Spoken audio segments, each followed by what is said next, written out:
voit qu'il y a un enjeu qui est le changement climatique. Et le changement climatique concerne les plantes, bien évidemment, on l'a vu dans plusieurs plateaux télé récemment, mais également le bien-être des animaux, des vaches en l'occurrence. Est-ce que vous pouvez nous parler de cette adaptation de vos produits à partir de Aquastar, puis Aquaclim thermodynamique? Comment l'idée est venue? Comment vous l'avez développée et pour quelle finalité? Oui. Alors, déjà, on va reprendre à la base. Oui, La vache laitière, c'est un animal qui est très stressé thermiquement. La température de confort de l'homme, c'est 26 degrés Celsius. La température de confort de la vache laitière, c'est entre 5 et 7 degrés Celsius.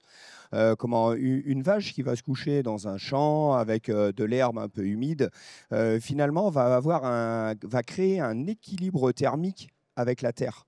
C'est-à-dire, elle va transmettre une partie de sa chaleur au sol. Le sol va la refroidir. C'est naturel, oui, c'est comme ça depuis que le monde est monde.